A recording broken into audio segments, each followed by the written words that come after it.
Hello and welcome to another End User Talk podcast. I'm your hostess, Jamila, your Lady in Tech.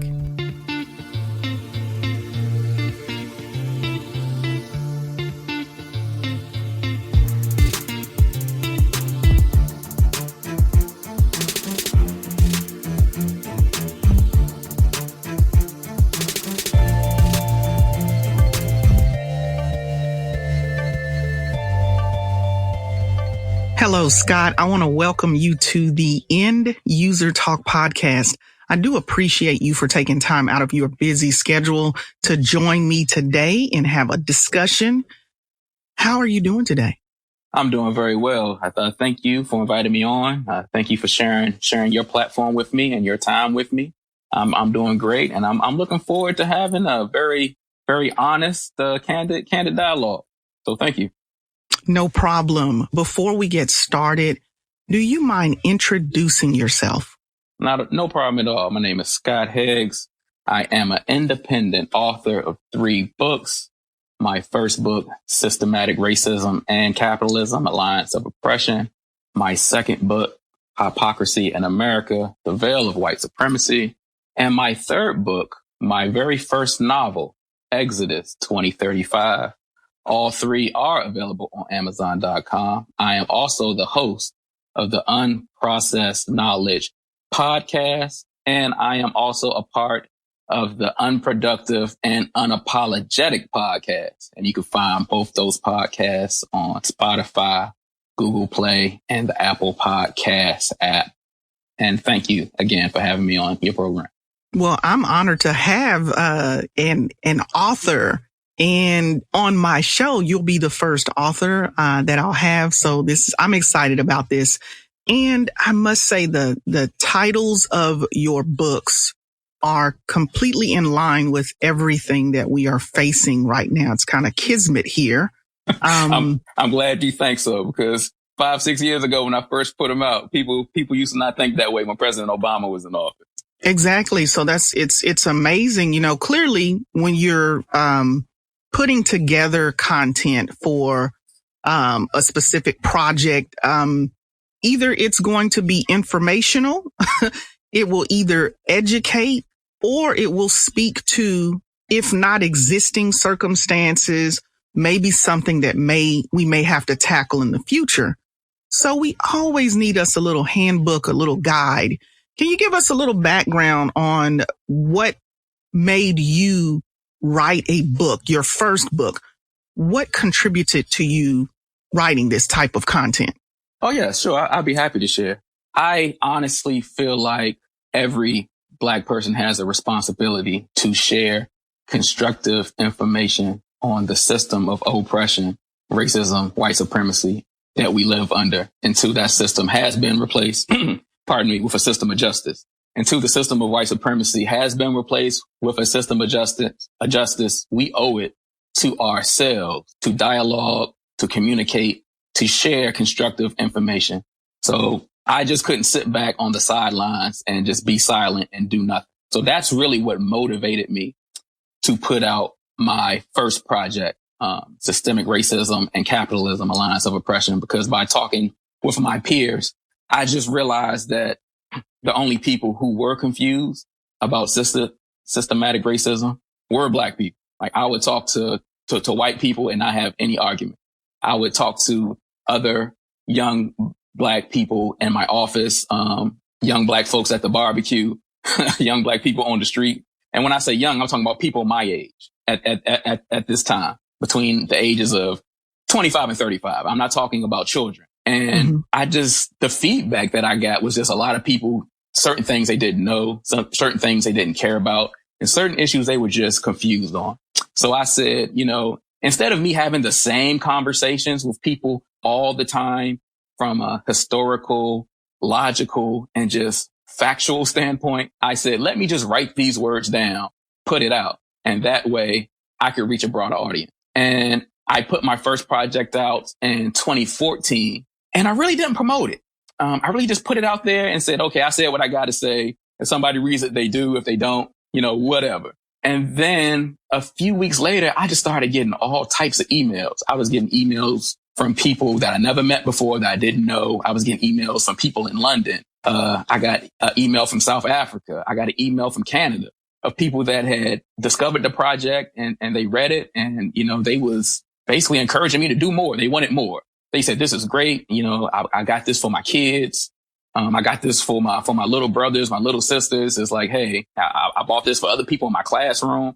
I had one young lady contact me that was, I forget what university she was going to, but basically she was doing a project based off of the project that I put out. And she wanted to talk to me and get feedback. So I got such a positive response, and people were encouraging me to do more, and they wanted more and they wanted more information. That's what motivated me to put out my second project that really gives a more of an in-depth review of racism, white supremacy from a historical point, ever since we as Black people have been in this country over the last 400 years.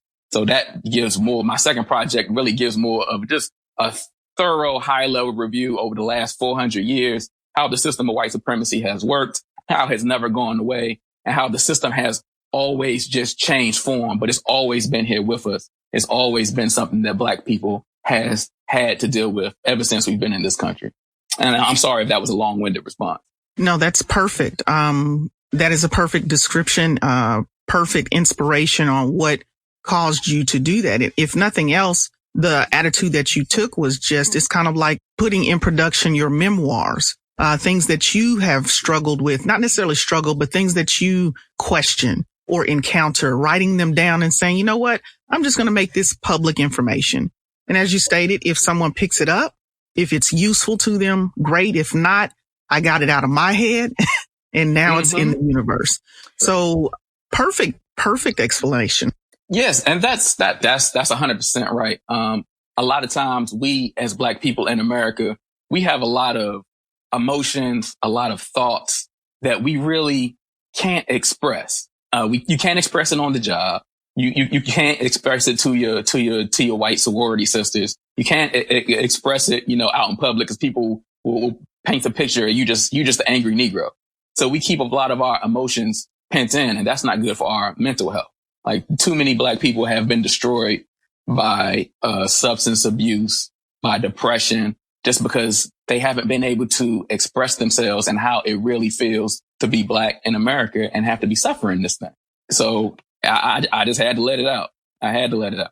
Well, it's definitely necessary, and hopefully you all will tune in and go pick up these books and get a little background and do a little research for yourself. What I want to do, a lot of terms are being thrown around. And sometimes these terms are being thrown around and we really don't have a good explanation or definition or application for why these particular terms are being used. I want to deal with one, systematic racism. Okay. And maybe you've heard this term microaggression. Microaggression. Reverse racism. Okay. Let's deal with systematic racism first. What exactly is that, if we can put it in simple or layman's terms? I'll break it down as simply as I possibly can. Racism is a system, and that's how they have been able to keep racism going for so long. It's systematic. Too many times when people hear racism, they think about the old racist white man in a Klan robe saying, "You niggers, get off my yard," right? They think about Bull Connor, if you're old enough to remember who he is, right? They think about a racist white woman calling the police on a little Black girl selling lemonade. Mm-hmm. They don't think of racism as being a system, right? It's a system of oppression. It's political. It's judicial. It's financial, right? During Jim Crow, people came together and they passed laws saying, Black people, you can't live in this particular neighborhood. Black folks, you can't eat at this restaurant. Black folks, we not going to hire you. Black folks, you can't vote here. That is a system. That's not an accident. That's not being ignorant. That is a collective of people working together to pass policies, to enforce these policies, and they're backed by a government to support them. It is systematic. All right. when we were in bondage for 245 years, when we were in chattel slavery, that was a system that was supported and upheld by the government. All right. It was legal to own slaves. For a certain period of time, it was legal to import and ship and sell slaves, right? It was legal to breed slaves. They had laws on how you could deal with slaves, right? That is when we were in the system of slavery. Now, 1865, things changed. The system of slavery is over, and now they turn it into Jim Crow, right? The system changed. So now we're going to set up a system to keep back black people oppressed by these laws that we call Jim Crow. We had the civil rights movement, and then the system changed yet again. After we fought for human rights when we were in bondage, we had to fight for civil rights under Jim Crow. After we got civil rights, the system of oppression changed again. So they could no longer call it Jim Crow. They could no longer have those laws because the federal government said we're going to supersede those laws. And that's when all these Southern Confederate states got up in arms about states' rights, because their things was, now we want smart government. We want the federal government out of our business because the federal government is stifling our racism. The federal government is saying we can no longer have a system of racist law. So here's what we're going to do. We're going to go into what Michelle Alexander calls the new Jim Crow. So now that we can no longer have laws that say black people can't live here, black people can't work here, black people can't eat at these water fountains, we're going to empower our police force to terrorize black people to keep them in their place. We're going to put up all these Confederate monuments to remind black people on how we feel about you. One point that gets lost is a lot of these Confederate monuments that are being torn down now in this day and age, not all, but a lot of them actually went up during the civil rights movement. A lot of them actually went up during the 50s and 60s to remind black people of their place. So the system of racism has always been intact, even going back before there was an America. Back when this place was the 13 colony, this place was developed by European powers to be a utopia for rich, white landowners. That was always the plan, right? Talk about the founding fathers, Thomas Jefferson, George Washington, all these guys, they were slave owners. But when we were in school, they teach you about how great these guys were. When I was in school, they taught me that Christopher Columbus discovered America and how great he was. They taught me about how great George Washington was. So they program you from a child into buying in to the lie of what America is not, especially if you black. So the system has always changed. And right now, what you're seeing out here in the streets is people just tired of it. People tired of the oppression. They tired of being terrorized. They tired on turning on the TV, seeing a black man being killed every other day. I know I'm sick of it. So the short answer to that question is you have to think of racism in the terms of a system. It's not just one or two racist white people. No one cares what one or two racist white folk who don't have any control over your life thinks. But that judge, that police department, the people who work down at the bank, the people down on your job, the people who make the laws in the city, state, and county that you live in, if they are working together to oppress you systematically, then that's a problem. Then that does have an effect on your everyday life. That does have an effect on your money. That does have an effect on you being able to get that business loan. That does have an effect on what they teach your kids in school. That does have an effect on how they police you. That does have an effect on the type of treatment you get when you go into the hospital. It's all connected. Our ancestor, Dr. Francis Cress Welsing, once famously said, all roads lead back to white supremacy. Everything, every ill, every terrible thing that black people in America has faced for the last 400 plus years, white supremacy has always been the root of it. And until we can replace that with a system of justice, we will always be treated as second-class citizens, be treated as the other. Right now, people walk around with T-shirts on called Black Lives Matter. I'm cool with that. I think that's a great thing. Almost 100 years ago, black men walked around with signs that said, I am a man. It's basically the same thing, because back then they were fighting against mass lynching. Back then, so many black people was getting lynched that they couldn't keep count of it. So they had to have rallies and protests just so they could stop murdering black people and getting away with it. But what they doing right now in 2020? The cops is murdering black folks and getting away with it. It's been over 100 days since Breonna Taylor was murdered. Nobody's been punished. They still have not punished the people who killed George Floyd. They still haven't punished the people who killed Rashad Brooks. They still haven't punished the people that killed Ahmaud Arbery. George Zimmerman did not get punished for killing Trayvon Martin. They never punished the police officer that killed Eric Gardner. And I can go on and on and on. So please, when you hear the word racism, just think it's a system. It's a system. And this is a system that we are all living under. Now, one thing before I move on to the next term you mentioned while I was here, a lot of white people in particular have no problem admitting that racism exists. And they have no problem admitting that there are racist people out there and that racism is a problem. But and they also have no problem talking about what they call white privilege. But this is what you have to realize. White privilege is really just a term to confuse you. All white privilege means is me as a white person, I am being treated fairly under a system of oppression. There really is no privilege. I'm being treated fairly. Nobody follows me around in the store and asks me if I'm shoplifting. I don't have to be worried when the police pull me over on a routine traffic stop if he's going to pull his gun on me. Certain things I don't have to be worried about because I'm white. They call that white privilege. That's just being treated fairly. So if they're being treated fairly under a system of oppression, how are black people being treated? So exactly. We can't be confused by these terms. Exactly. And that's why I wanted to deal with these terms, because sometimes they are a smokescreen. It's a distraction, or, people just have to name something, in order for it to be real mm-hmm. or bring some sort of a meaning to it. Now you mentioned microaggression, right? Right. Microaggression. I'm sorry to cut you off. Now, when you say microaggression, I'm familiar with that term, but in what context did you mean microaggression?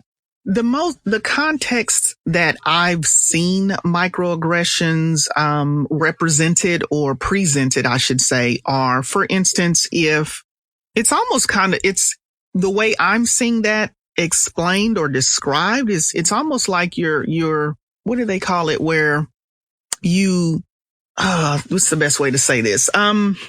It's kind of like if you're not really truly touching the surface of your anger. You're making statements to address an issue, but at the same time, you're kind of being sarcastic, if you will. Okay. In that term, and I'm so sorry about my description there, but that's how I've seen it. Okay. So are you saying people have described other black folks as being microaggressive and expressing how they deal with racism, or have other black people accuse white people of being microaggressive in responding? Like, I'm just not sure. There it is. That's the second one. Okay.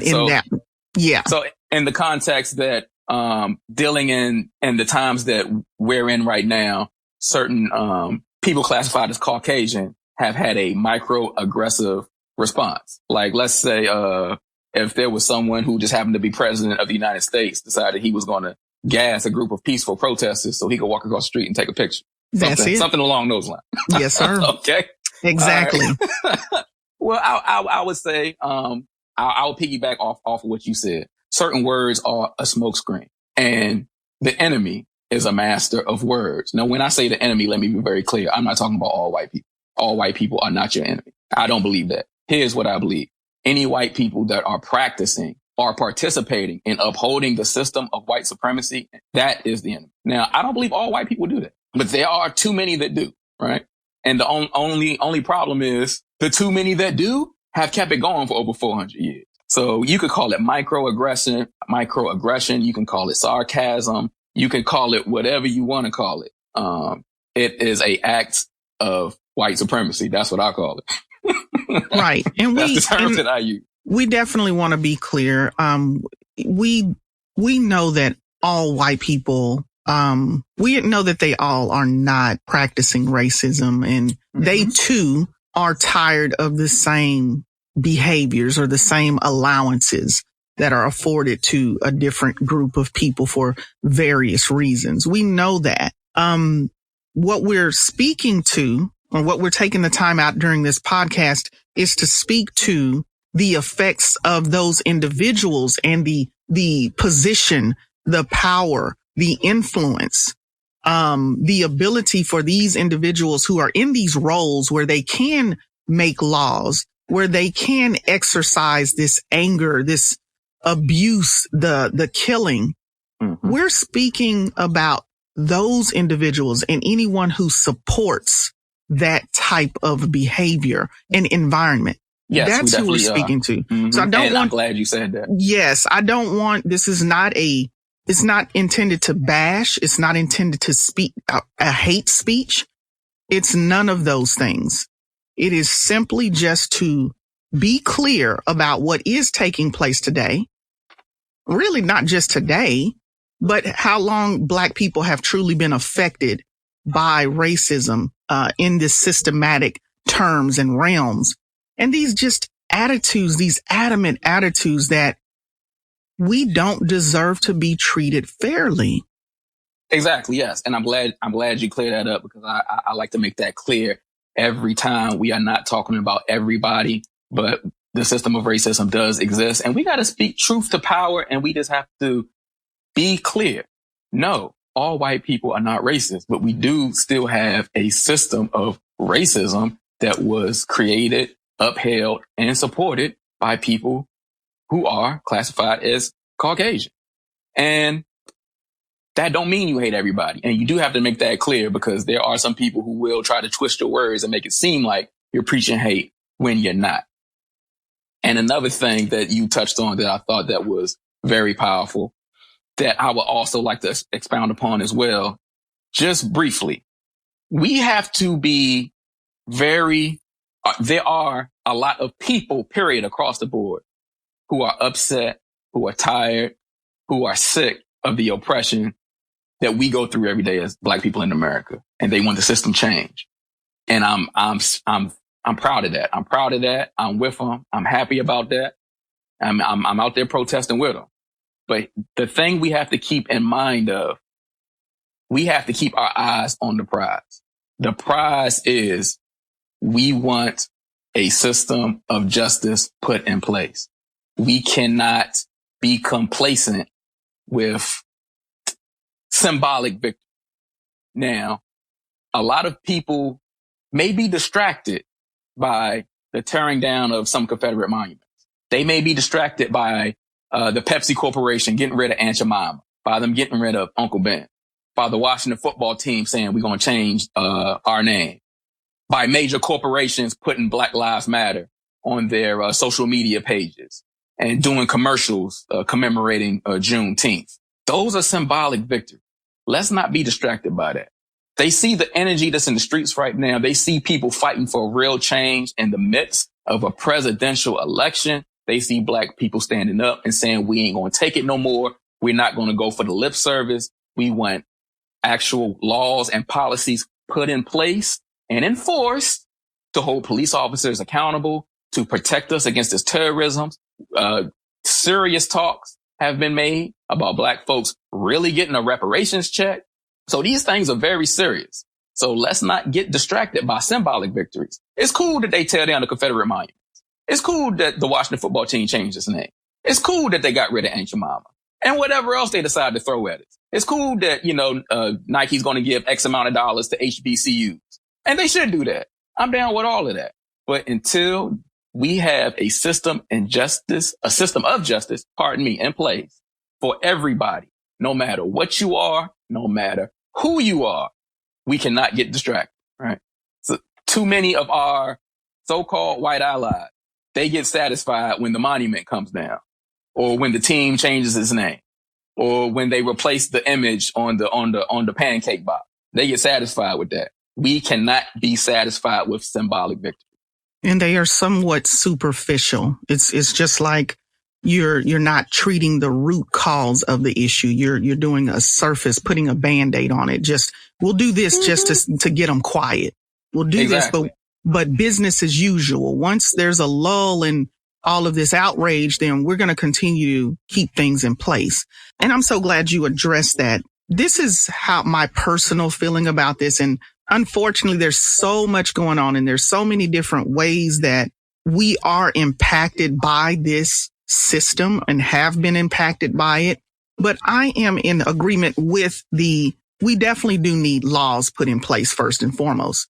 We need to be a protected people, just as a lot of other religious groups or racial entities, just like they are a protected people. And if anyone violates any of these laws or credences or policies against them, they are punished to the full extent of whatever that law is. They are punished. Not only do they have laws protecting them, their intellectual property, their resources, their genealogy, whatever it is, they also receive financial support. They're given, they have health care that's taken care of, and it's all paid. They have education that's taken care of. Some of them are even given businesses. They give an opportunity to have business funding and support. What's interesting? I'm sorry. Go ahead. No, I was just going to say everything you said is 1,000% right. And I agree. There needs to be laws on the books and enforced. And I mean, now that I think about it, they do have laws on the books. I mean, they got laws against hate crime, but when it comes to us, they're never enforced.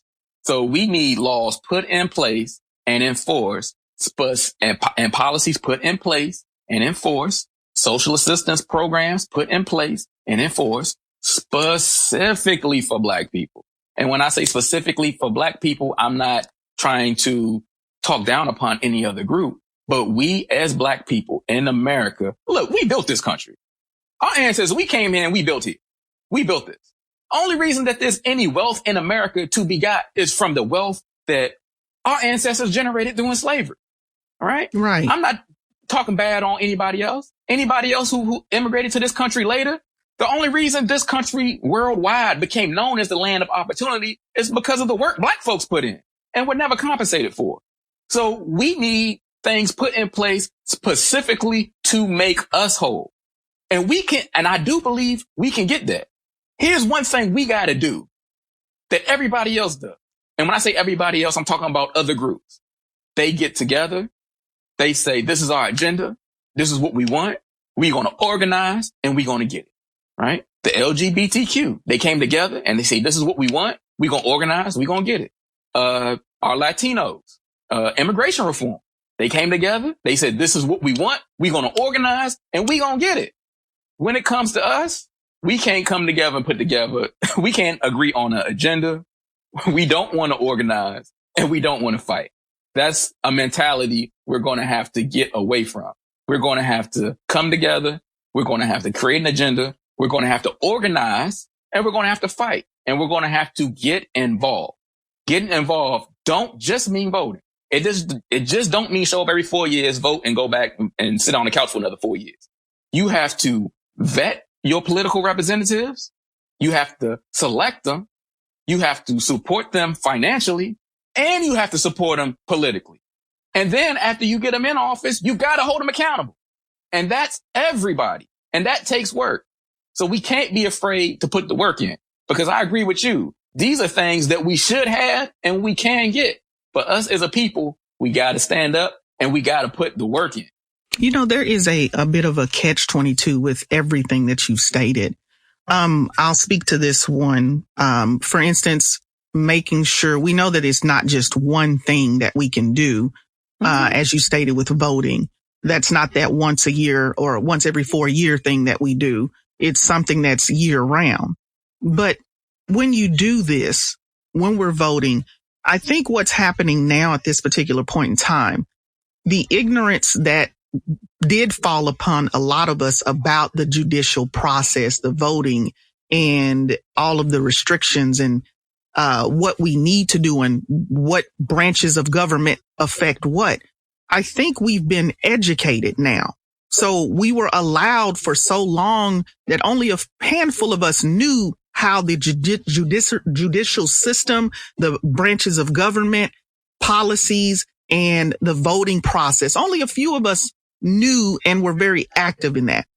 Now with everything that's going on in our faces now, playing out every single day, more of us are being educated. More of us are having access to information that we probably wouldn't have done on our own. But now it's at our ready.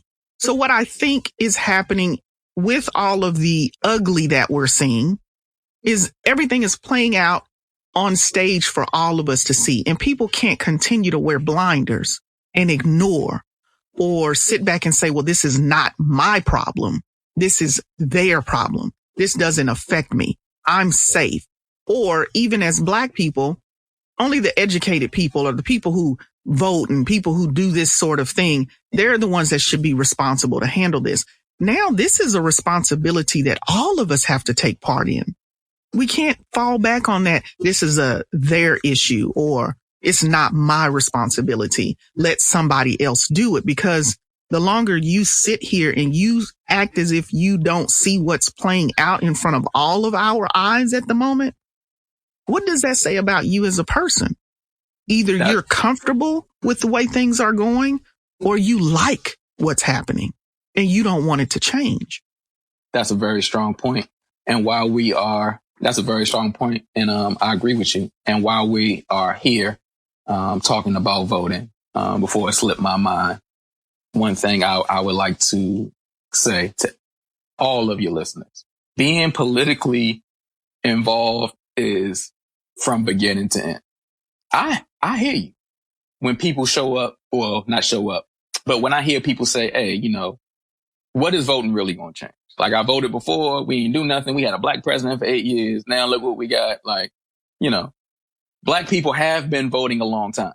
And if just voting would have solved this problem, it would have been solved already. I hear you. Exactly. I don't disagree with that.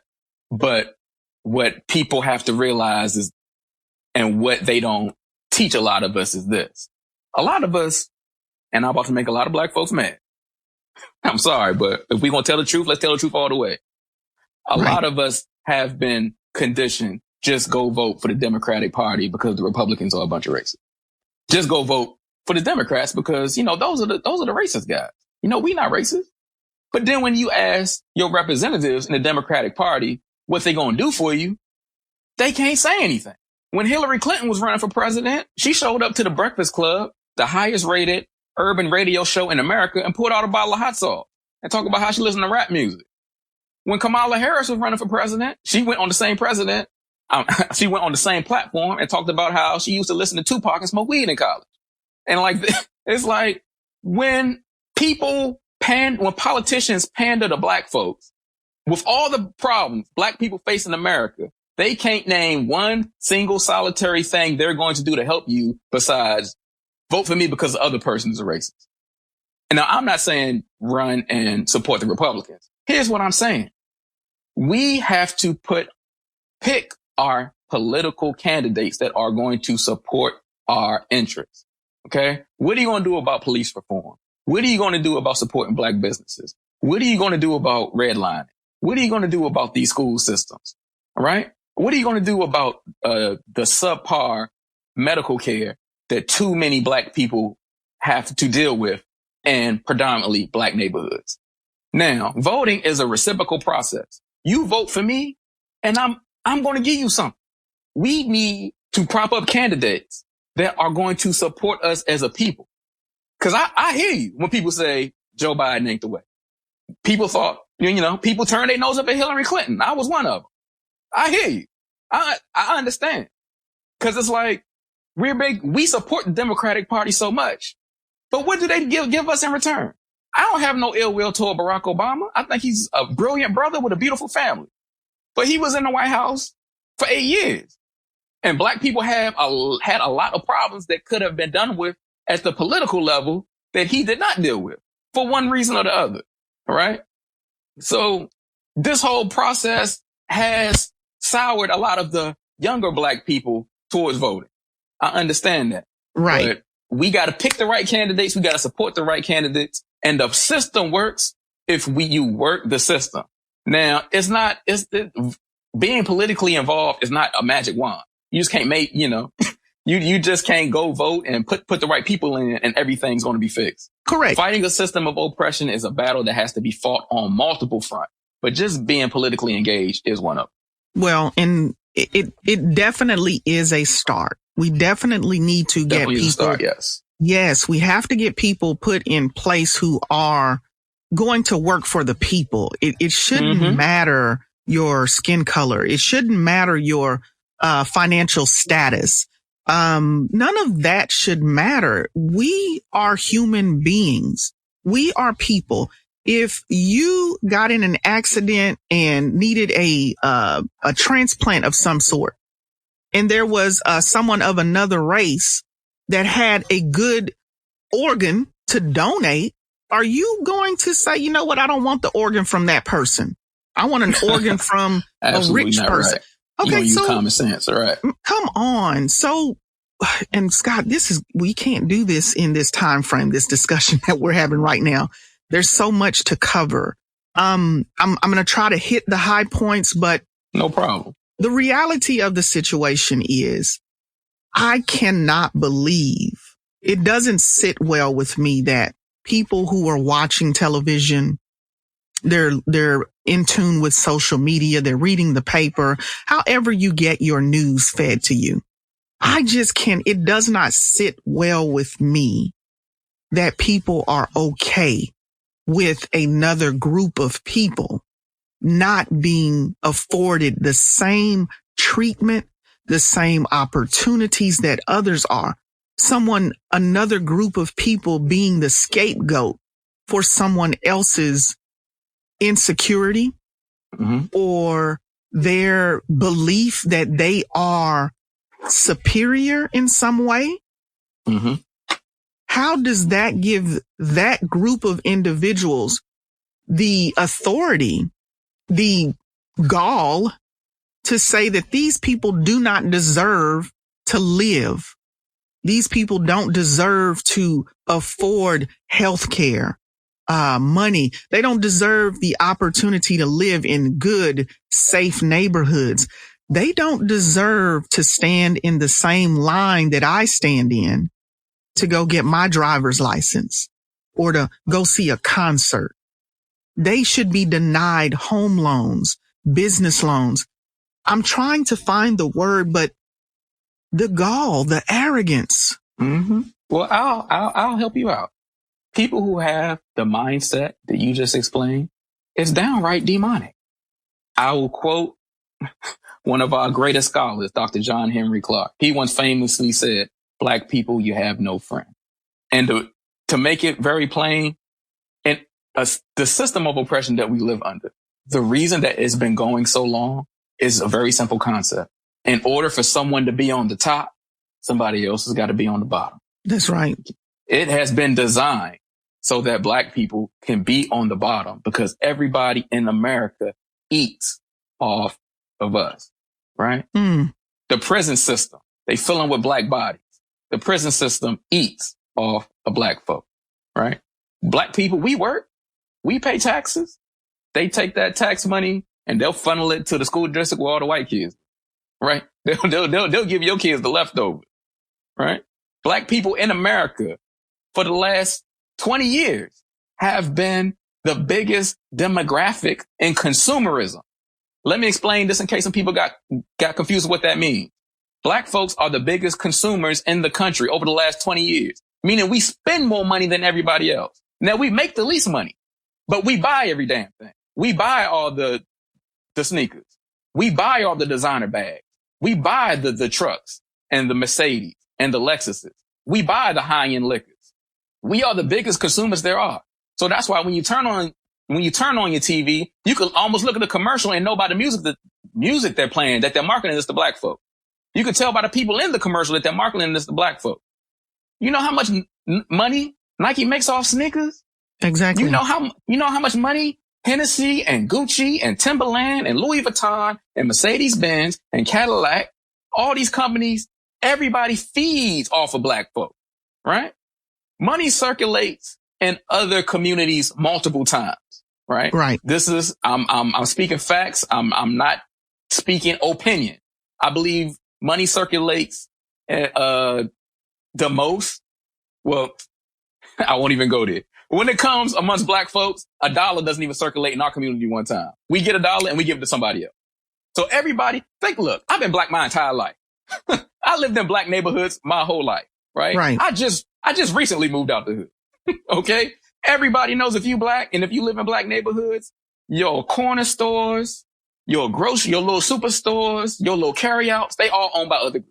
They owned by the Asians, they owned by the Arabs, they owned by the East Indians. Everybody comes into black communities. They establish their businesses. They buy big homes in the suburbs, send their kids to college. Meanwhile, you barely got 2 pennies to rub together.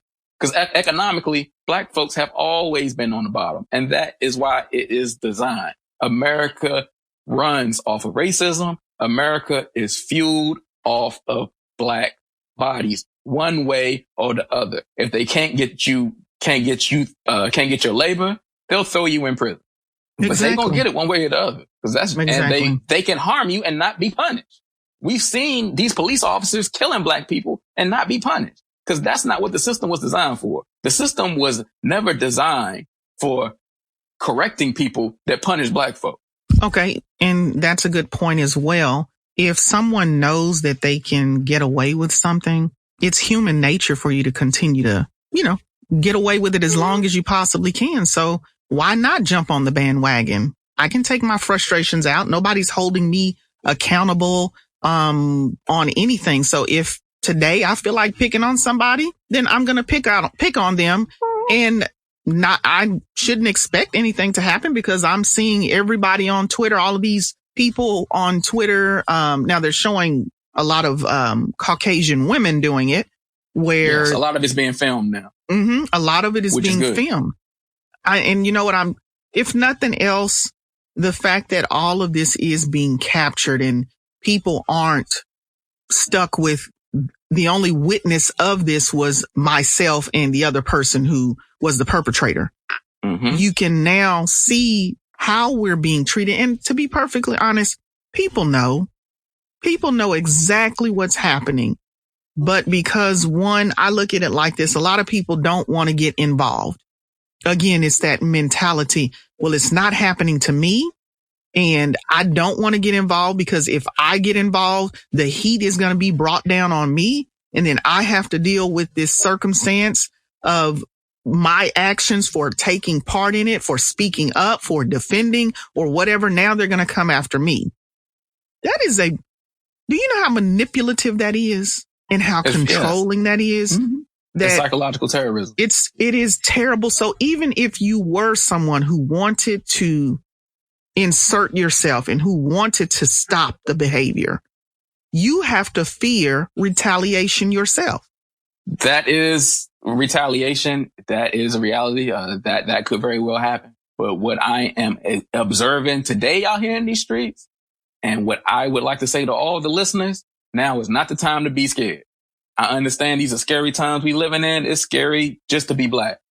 But I've seen a lot of people that have been approached by racist white folks and even attacked by racist white folks lately on social media, and they have been fighting back, and good for them, because we have to fight back.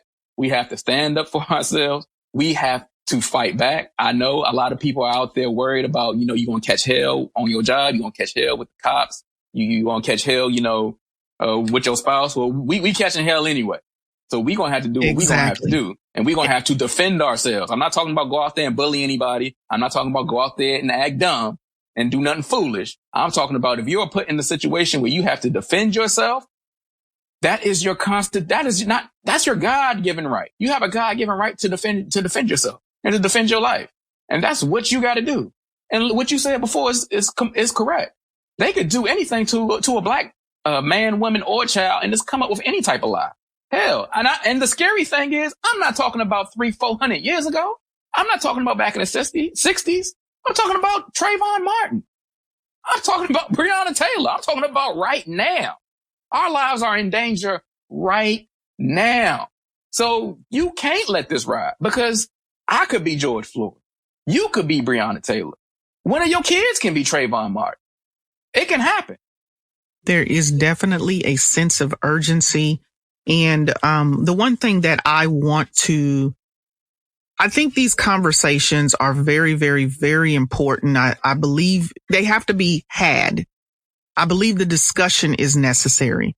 But what I'm tired of, I'm tired of having these discussions. These conversations and these discussions are not new. Oprah has had talk shows about it. We know that these are things that have been troubling, have been plaguing us, have been haunting us every single day. Now, you are correct. As a mother of 3 daughters, I fear what's happening to them, what could happen to them. I fear what could happen to me. I've seen so many stories where you are, and it's so sad. And I've heard so many parents who say, you make sure you're doing right. It's like, all I did was walked out of my front door this morning. Right. Yeah. You're not doing anything. Doing right. I went to my car. I have my face mask. I went to the gas station because I got thirsty, paid for my item, my drink. I then left the gas station. I went to my car to fill the tank, and someone decided that I did not deserve to be there. Yeah, that's all. They decided to exercise whatever they felt they needed to exercise and attack me. That's the unfortunate reality of the situation. When you living under a system of oppression and you Black, they could just take one look at you and say, "Well, today's your day." Mm-hmm. And then you could argue that I'm going to stay at home and I'm just going to order. I'm just going to have everything delivered. But then you'd end up like Breonna Taylor or Botham Jean. Botham Jean down in Dallas. Yep. That officer went into his residence and shot him. That's my point. So this is why it's important for us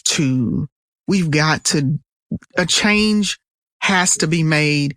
Not only just a change, but everything needs to be executed. And the next thing that has to be done is minds have to be changed.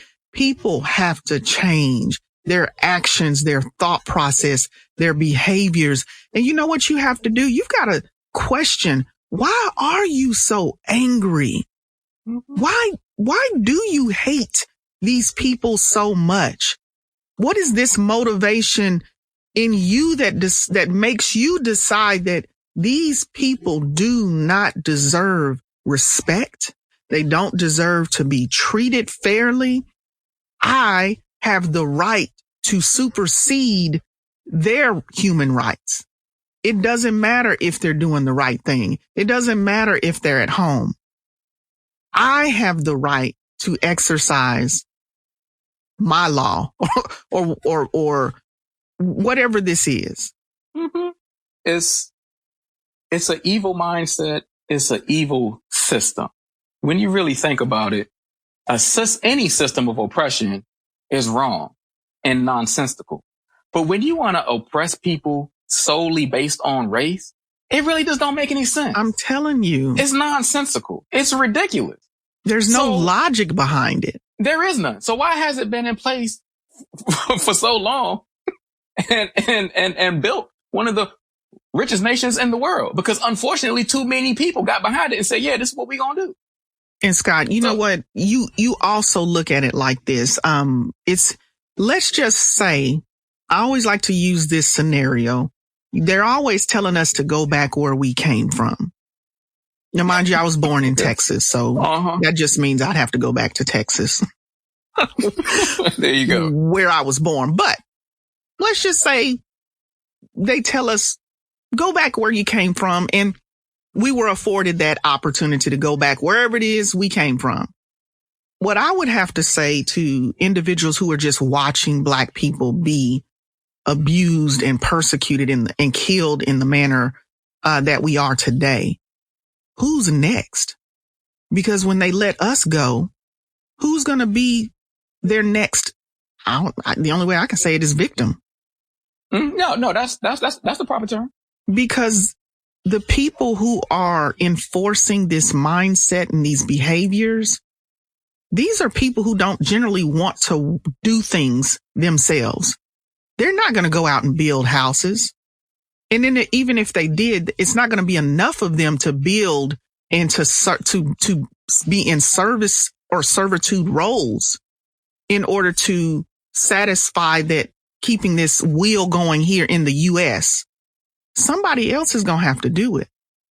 Isn't that crazy? Instead of them saying, you know what, we have oppressed Black people under this unjust system. We have terrorized them for over 400 years.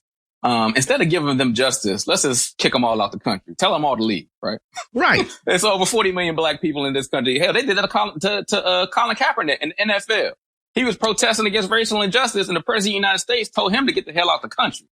So they've always had that mentality. No, look, Black people, we not going nowhere. We here. We built this country. Look, every major war this country has had Black folks fought and shed blood in it, including the Revolutionary War.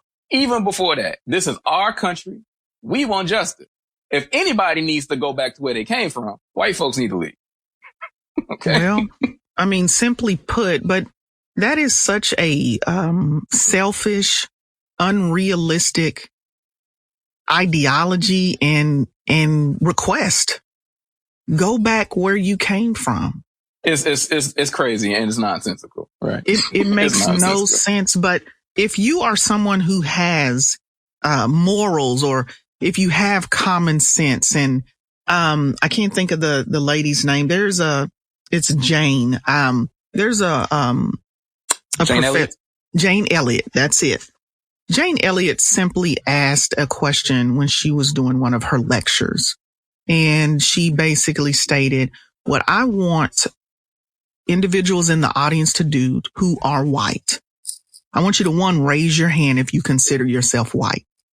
Everybody raised their hands. What I want you to do now is, if you are white and you would like to be treated the way Black people are treated, we'll say in America, but where Black people are treated, I want you to stand up. Nobody stood up. And she said, hold on. Maybe you didn't hear me. Let me say it again. If you are white and you currently have your hand raised at the moment, and you want to be treated the way Black people are treated, stand up. Nobody stood up, which means, exactly, which means you using this term or this rebuttal, I don't know what the Black experience is like, and can you teach me how not to be this way? If you've got eyes, you can see, and you know what right and what wrong is. You know what unfair and fair is. And you know that Black people are not treated fairly. There is no way you would want to change places. Oh, no, they wouldn't. That's a con game. Anytime white people act like they're ignorant and they don't know and they don't understand and they don't know, what was going on. No, yeah, they do. They know very well. Okay. They talk about the Black experience for the last 400 years. They crafted what the Black experience was going to be. They are not ignorant.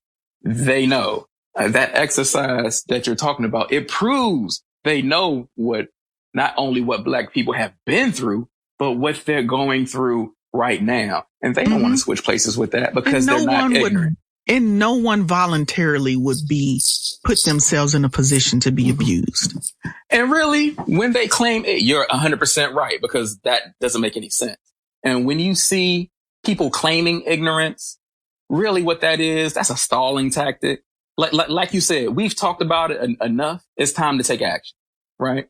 It's time to take action, and it's time to do something, because what they'll do is they'll claim ignorance, and they'll want to do a study, and they'll want to produce films, and they'll want to read some give us some book recommendations, and they'll want to start colleges, and they'll want to start learning programs, and they'll stall for another 400 years before they actually do anything. But we already have all of this.